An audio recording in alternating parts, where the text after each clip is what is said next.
Have you been fighting online again? When am I not fighting online? That's the easier answer. Hi there, and welcome to the Guns Podcast US, one of the world's biggest gun talk programs. I'm your host, Brent Wheat. Thanking you for joining us here as we talk about all the great stuff in the world of shooting. And I'm joined by my co-host, Roy.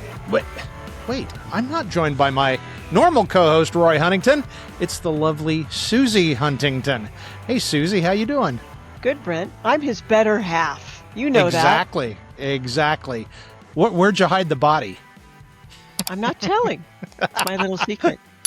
I was going to say, are for. Exactly. You've got his and her tractors, 40 acres, and a lot of woods. So anyway, thanks for joining us. And this is kind of a callback to our last episode where we were discussing, you just got back from a bear hunt in Northern Alberta and was quite successful, and just the whole thing sounded really cool. And I thought, let's get Susie on. We're going to talk about that. So should be fun today.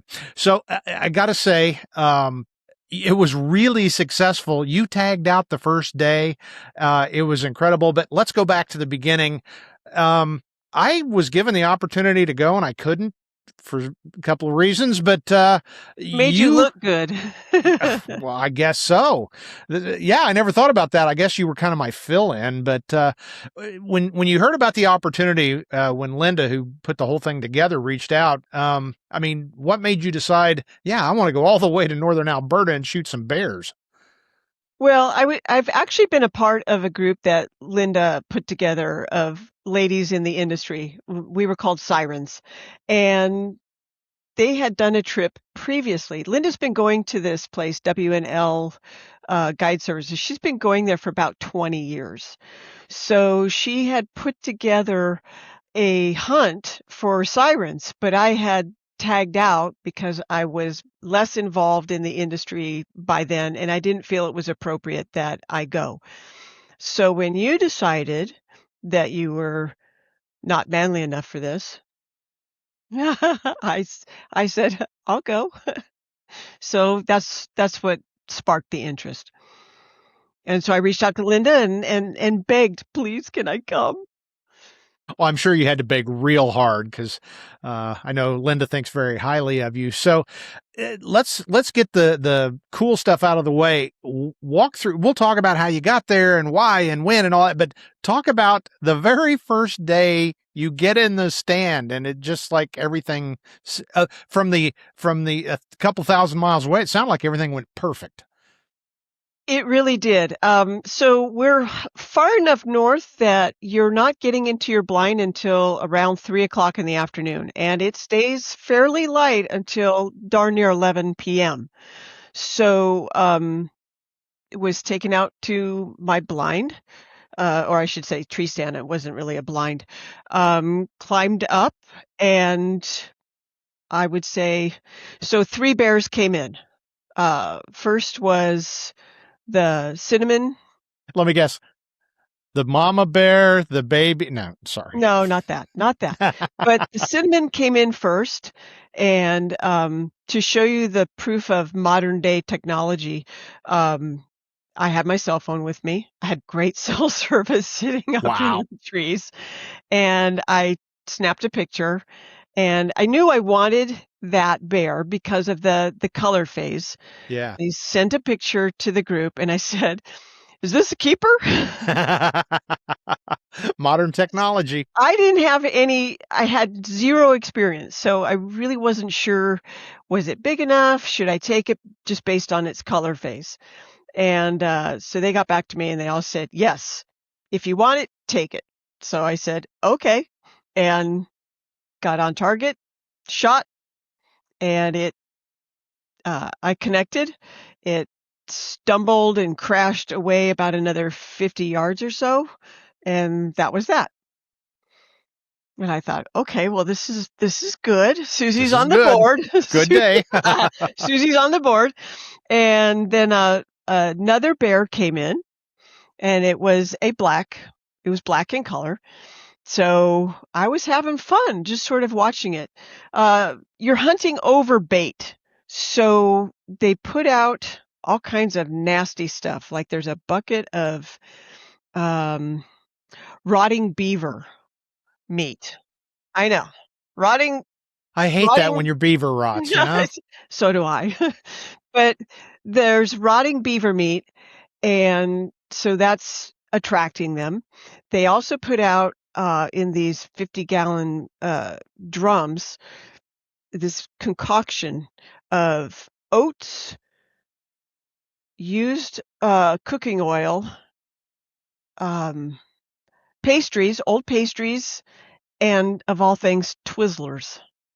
And Really. they put it into this concrete mixer and create this stuff, and then they pour it into these barrels, which is it's fun to watch the bears because they come in and they get down on their haunches and they're very carefully scooping away at this concoction because they're picking out their favorite little morsels of whatever. So I was really enjoying watching this other bear. See movement out of the corner of my eye, and I turn and look, and there was a really big bear that was coming in. And I look back over to the bear that I had been watching, and he skedaddled, sort of like the cartoon with the uh, dirt cloud behind his heels. Yeah. And so this much bigger bear came in. And now I had a good idea of the size of these bears. And so when he came in and presented an opportunity for me to shoot him, I took the shot. And then he crashed away probably about, I don't know, maybe 20 yards. I connected with both bears first shot. And so there I was tagged out. A good day. It was a very good day. And it basically took you 2 days to hunt for 2 hours, right? Pretty 2 much. days to get there to hunt for 2 hours. Pretty much. Pretty Yeah. much. But I enjoyed it immensely. So, being a guns podcast, everybody wants to know what was the rifle you took? I took a Ruger American chambered in .308. So nothing dramatic, just good old 308. Did you have an optic or iron sights? Well, so I had an optic, but because you're hunting over bait, I should say I had a wonderful Meoptoscope. You're hunting over bait, so your shots really aren't that far away. They're within 50 yards. Yeah. So next year, because I'm gearing up to do this again, I'm probably going to go with just iron sights. Okay. And do you remember which loading, bullet weight or anything? No, and that's because my IT guy and my ammo guy, he's in the other room. 168 grain? Does that sound about right? Yeah. Yeah. Okay. That's what I'm going with. That's my answer. That works. So for folks that haven't hunted bear, now you're up in an elevated tree stand, but black bears can climb, and the picture, and I'll put it up throughout the podcast episode, the pictures, but that one bear you got was muy grande macho. I mean, does it ever, Susie, you're pretty fearless. I know you pretty well, but does it ever enter into your mind that thing could climb up here? Well, sure. It's in the back of your mind. You're thinking actually when you finally come down out of the stand, that and you're collecting your bear, is that other bears are out there somewhere. So you do have to be aware of that. I was aware of that. I know that the other hunters with us had bears that were getting pretty darn close to trees, and they have had bears start to climb up. So, what did they tell us? Stomping your feet, throwing things, sort of like throw your water bottle at it, things like that could scare them away. It's not a guarantee. Yeah. Or shooting them in the face. That tends to work, but you'd already tagged out. I've already tagged out. So, as you're sitting there in your stand, is there a moment you really thought, "Man, I'm a long way from home now"? We'll talk about some of your other hunting adventures. So you've been away from home a night or two, but did was there ever a point where it's like, "Wow, I'm way out here in the boondocks"? It was beautiful up there. It was absolutely beautiful. Lovely trees and big sky. You're far enough north that you can see the northern lights, although Cool. I have to say I didn't stay up to actually watch it. Um, Yeah. but yeah, you're far away from home. You're not that far away from civilization. Um, but it's definitely big country up there. Big country up there. Well, I talked to my buddy Ken Campbell, who went on the hunt, and he spoke so highly as you did of the guide service, and he said the camp was surprisingly nice, comfortable. The food was pretty good. Talk about camp life and what it was like, because tagging out the first day, you kind of got to hang out, didn't you? I got to hang out at camp the next 6 days and Oh pretty much gosh, gloat that everybody else was having to go back out there. yeah. Um, Camp was wonderful. They took very good care of us. Linda and I shared a cabin. The boys shared a cabin, so there were 3 of them, 2 of us. And, the beds were quite comfortable in the camp. We had a nice heater that we turned on in the evenings. Food was delicious. They really, really took great care of us, and they had 2 new bathrooms with showers in each. Ah, So it I wasn't a wouldn't s bucket in the woods. I wouldn't say we were roughing it, and Yeah. that's fine 'cause, sometimes you get in these camps and you think, "I wish I had my princess card with me." Well, But guys don't get a princess card, but I felt the same way. It's like this is awful, and I'm coming close to not enjoying it. So, I it's had expected that. The bathrooms were brand new, so I was very pleasantly surprised. yeah.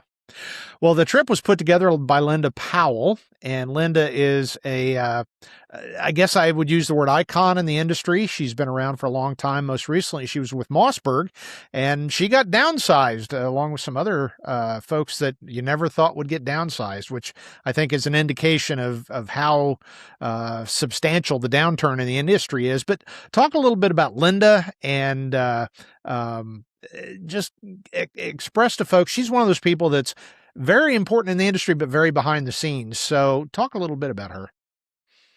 Linda is an absolutely stellar woman. I've known her since before her Mossberg days, and she has always been the person to host media events. Sh she waves the flag of the company that she's working for. She's extremely knowledgeable about whatever products they are representing. And she's also, over the years, become her own force of hunting. I mean, she's done this for 20 years. So she knows a thing or two. But this is one of those times where your your business turns into much more of a friendship. And that's what Linda is for me. She's just a wonderful lady. She absolutely is, and can't wait for her to get back full time in the industry. I assume she will. She's about all of our same age, and she could probably retire and just go hunting all the time. But she's a good person and really knowledgeable, like you said. So I don't want to lean too heavily into this idea that there were girls and they were hunting bear, because that's not that unusual these days, but I guess it is. So I guess the only question I'm going to ask, is there anything about being a woman that changed any of the experience for you, whether it's dealing with people, your thought process, just anything that was maybe a little different being a woman versus being a man? No, no. Everything was spot on. We weren't treated differently. We weren't treated any less than men. Well, okay, so there was one guy in camp who was not with our group. And There's always that guy. and he could have been that guy, Yeah. but I kept my distance and knew when it was time to tap out in the evenings. Yeah. But no, everybody at the camp, okay, so W&L Guide Services, they are a family run business. So it's dad, son, uh, nephews. It's all family there, and they all take really, really good care of you. Um, so you go in there as a hunter, but you sort of leave feeling like you've now become part of this extended family. And that was all good. So I can honestly say there was absolutely no difference between the men and the women in how we were treated. Excellent. Well, hunting camp should be a meritocracy. Those that hunt well and good and fine and honorably, regardless of gender or whatever else, those are the folks we should consider the king and queen of the forest, I guess. But anyway, setting up this next question, talk a little bit about you've hunted all over the place, including Africa, and you've shot buffalo, which I mean, not Cape buffalo, but No, buffalo. right. Just kind of give folks the high level view of talk about some of your hunting experience. Gosh. So I was not a hunter until a little bit later in life. And so I've hunted exotics out in Texas. So axis deer, fallow. And I have to say, fallow is probably some of the tastiest deer meat I've ever had. Um, Gone wild boar hunting at Tejon Ranch. The buffalo, where were we for that? Indian Head in Texas. Um, and that was a really unique experience. Watching the bison and how their little society is, their little group. Yeah, When you've shot one, they all kind of congregate around the one that's down.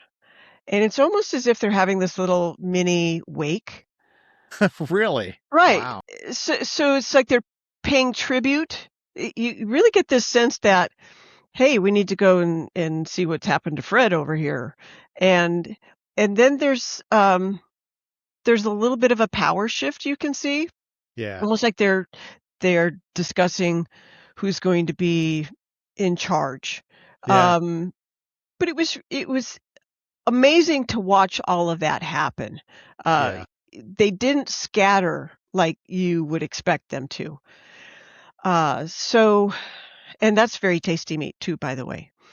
Um, and then I really got interested in Africa after Roy had done his trip in 2007.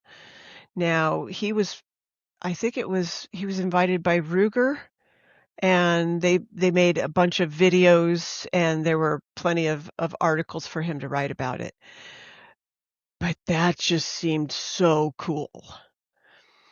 So then I said, "Can I go?" I'd really like to go to Africa. And so we set up a trip where I would hunt plains game in Namibia. And there again, you go in as hunters and you leave as family. It was just hunting is not just about killing a beast, right? Or some people would think, well, they're not all beasts; they're just poor defenseless animals. Yes. Um, and I think this is maybe something that you should consider for a future podcast: is getting Fish and Game on your show and talking about the science behind hunting and managing game. That would be Definitely. that'd be a very good topic. So anyway, um, it's all about the experience of being out there and taking in all that nature has to bring. And yeah, you're providing sustenance. You're helping herds stay healthy. And providing the money to manage all those herds. And that's Exactly.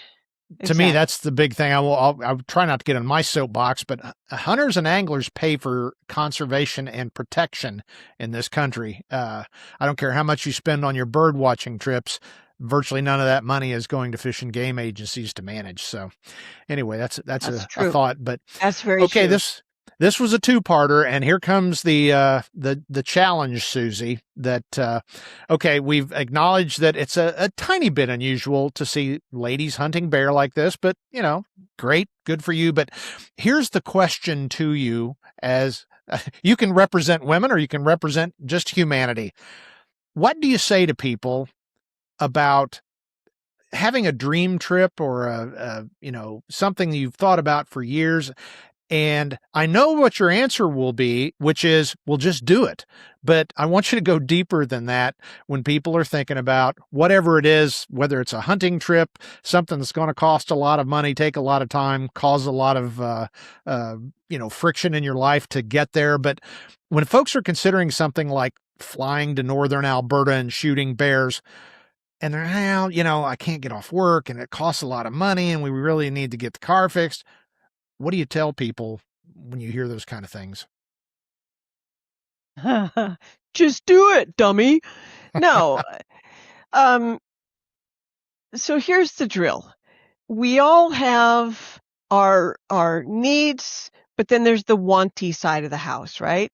And I don't need to go hunting. It's not like I need. Sure, I can go to the grocery store and buy meat, but can I buy deer? Well, maybe sometimes. But if there's something you want to do, if you have a bucket list, would you spend good money to go on a week-long cruise in the Caribbean or sail the St. Lawrence River? Okay. All of those things can be just as expensive.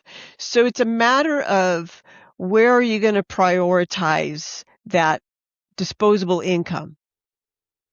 So I kind of look at it for the most part when we do hunt is that I'm going to get a back end benefit from this. It's not just the experience itself.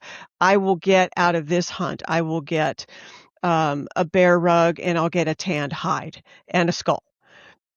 But that's 2 years out. So it's not instant gratification by any means. I'm also hunters are also providing an economic benefit to the taxidermy places. Now,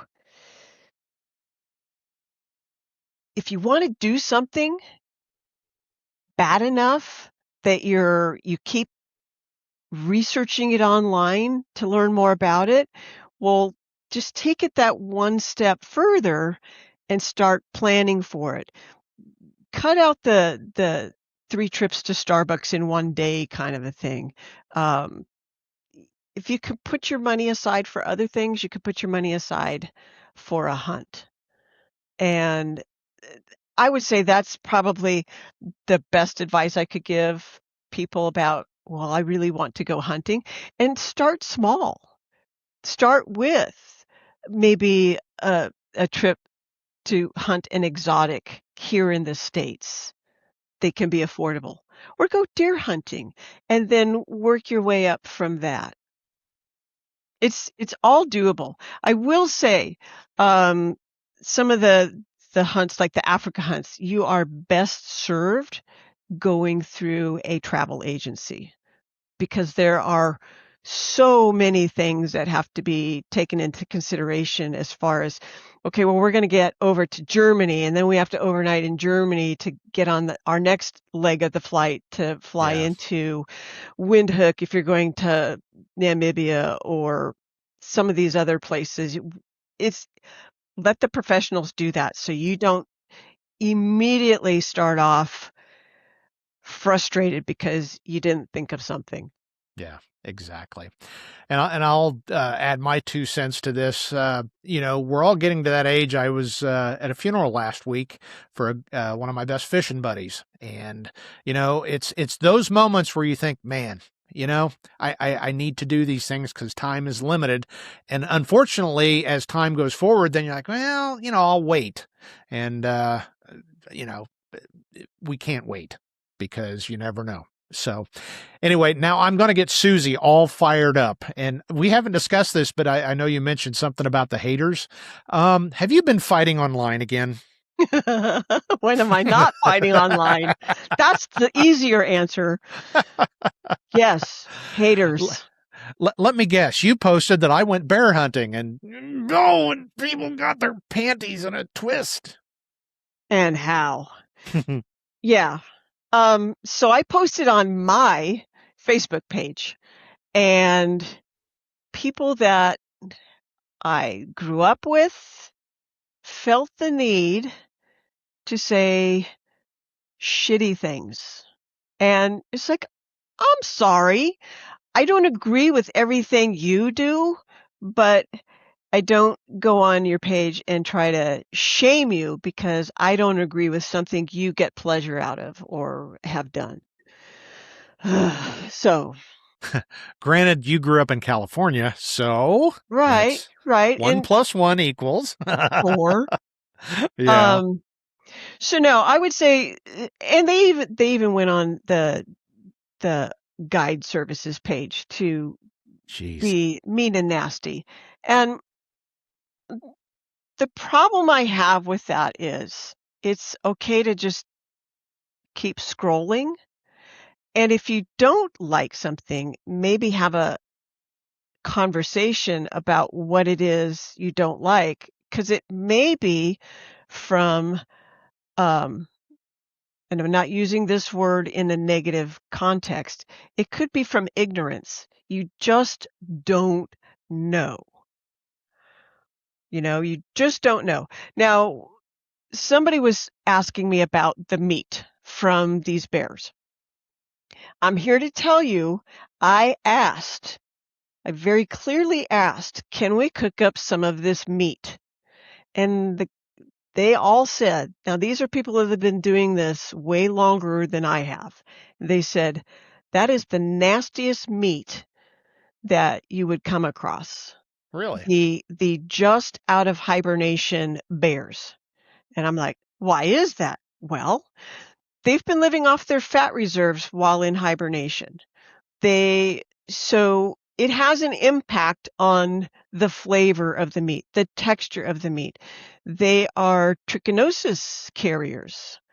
So if you're going to cook the meat, you have to pretty much cook it into oblivion in order to combat the trichinosis. So they said, we're not going to cook up any of this meat. Sorry, we're just not going to do it. We discard it. Even the coyotes won't eat it. And I thought, okay, well, if coyotes and other critters out there aren't going to be eating this meat, maybe they know something that we don't know, or I don't know.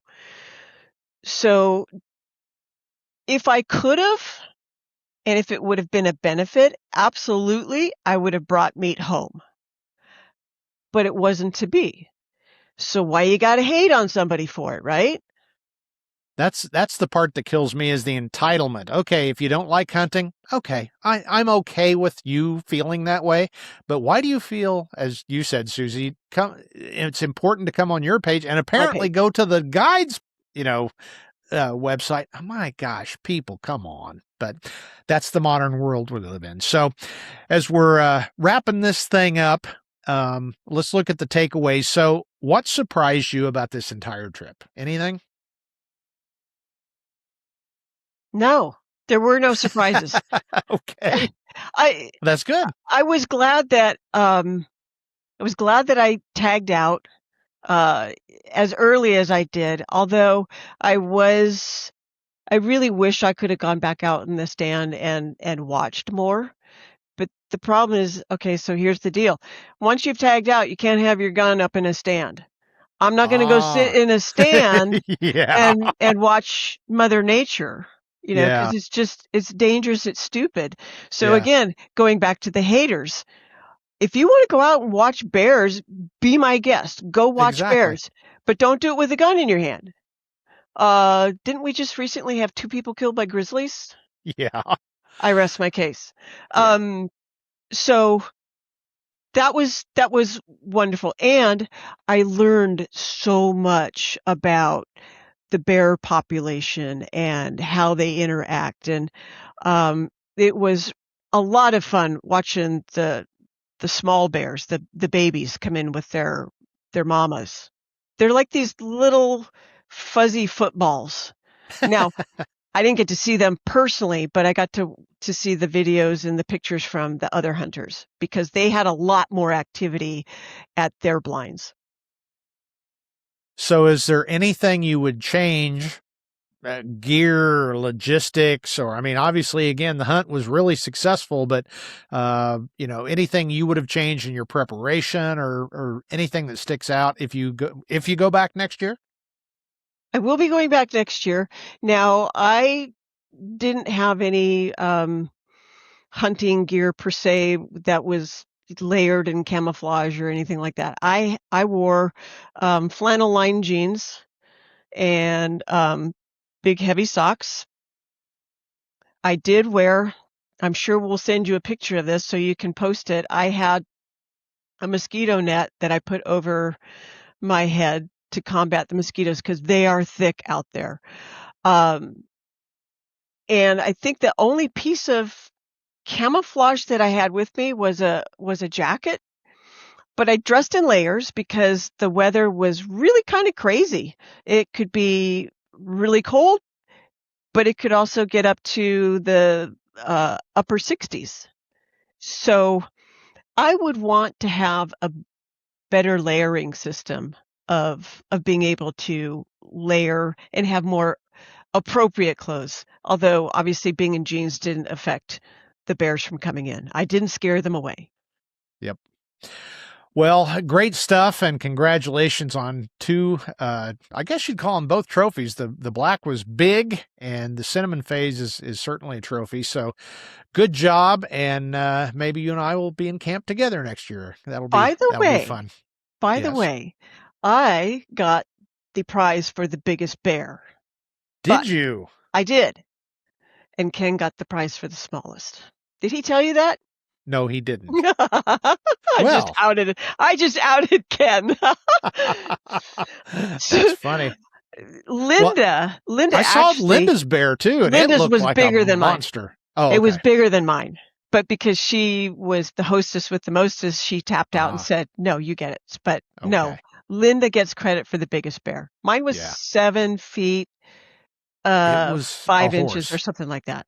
Yeah. But It'll Linda's was make 7, 8. Yeah, it'll make a nice rug. it So, will.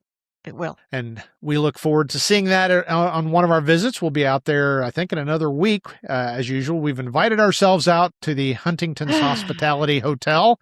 Yes, And sir. It is looking torn up. forward to It's that. being remodeled right now. That's what Roy said. So, Yes, we're getting a new deck. Oh, wait, he brought me my trophy. Look. These were courtesy these were courtesy of Fred Masterson, and oh my goodness. he's got a video out there right now, part 1 of his hunt. It was amazing. He had more cameras and video equipment, but it's been amazing watching what he's put together. So Yeah. Very cool. And Fred's a cool guy. he We is. both know him pretty well. So sounds like fun. I'm saving my pop bottle deposits, and I'm not chain smoking Marlboros anymore. And actually, I never did. But anyway, I'm gonna do everything I can if I have to sell blood products downtown over the next year. So anyway, Suzi Huntington, thanks for joining us here on Guns Podcast US. Of course, you can leave us a comment if you're watching on YouTube, or reach out, editor@gunspodcast.us. And Roy and I see those, and we respond and often make show topics out of them. So please do that. Check out gunsmagazine.com, where all the great gun goodness is, and you can sign up for our daily newsletters and get everything delivered to your inbox. And of course, go to Guns Podcast US, where you can read about more stuff about the podcast, some behind the scenes, some of my writing in general, and you can buy merch. And even Susie, who is a renowned potter, said that our mugs are acceptable.